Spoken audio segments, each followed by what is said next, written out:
All right, get ready for the best theme music you've ever heard. History happens here and now. First ladies are here to show you how. I know you don't, but you should really care, 'cause history happens everywhere. Download this on iTunes. Martha Washington was the very First Lady of the United States. At the time, she was not called the First Lady. This was only pinned a couple First Ladies afterwards. She originally married someone else and had 4 kids with them. In that time span, she lost 2 of her children, maybe 3, and then she married George Washington. After she married him, she lost her last child. She really did not want to be in the presidency. She didn't want George Washington to be the president. She didn't want any of that. But she decided if he was going to take it, she's got to set the precedents for the future First Ladies. So she decided that her part would be creating parties for officials and diplomats to come and join together. And this was typically, I believe, on Fridays.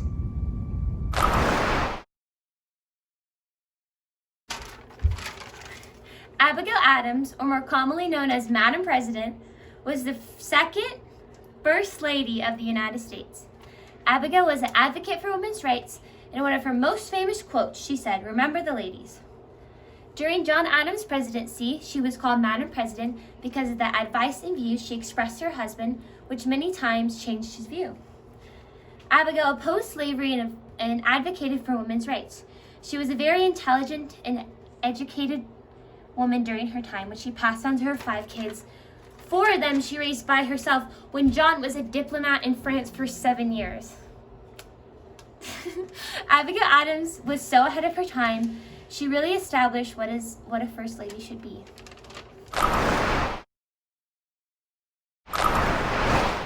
Mary Todd Lincoln, born in Lexington, Kentucky, into a founding family. You would think that because she was wealthy, she would have been liked a lot more. However, they claim that Mary was the most unpopular First Lady in the White House, that she was the Marie Antoinette during the 1800s. Their budgets were tight during the war, but she could never have too many exquisite shawls and pieces of jewelry. Plus, her Christmas balls were the it event of the year. Although she didn't do anything super memorable, like Abigail Adams or Eleanor Roosevelt, Mary advised Abe and helped him during times of grief. She was a good politician and a good wife. There were speculations that she might have been a little crazy, but she did lose 3 sons. Anyways, did you know that Lincoln and Mary were known as the team couple? She was the first wife in that time to follow her husband and live with him in the White House. Mary gave Abe advice about many issues, including her opinions on the Emancipation Proclamation. Eleanor Roosevelt, the wife of the famous FDR. She is one of the longest serving First Ladies because FDR, or Franklin, Mr. Roosevelt, served 4 terms. She's the most loved and revered woman of her generation. She was a devout wife who, after FDR got polio in 1921, she dedicated everything she could to him and his ambitions and what he wanted to become. From the moment he was the governor in 1928 until the day he died, she was there for him. She was his eyes and his ears. She transformed the role of First Lady when FDR was elected in 1933. When she was younger and a kid, she was more quiet and reserved, like a wallflower. She just kind of didn't do much. But from the moment he took office, she transformed. She was charming and friendly. She held press conferences and traveled and had lectures and spoke on the radio. She expressed her opinions. She didn't keep them to herself. After he died, she began to serve in the UN as an American spokesman, or spokeswoman, let's put it that way, from 1946 to 1962. She was delegated to the UN by President Truman, which is pretty neat. And when she died in 1962, she was buried right next to FDR in Hyde Park. That's all I got. Jacqueline Kennedy was born on July 28, 1929 in Southampton, New York. As a girl, she looked up to her father and had a loving relationship with him. This relationship built her confidence and made her a positive, kind woman. Jacqueline married John F. Kennedy on September 12, 1953.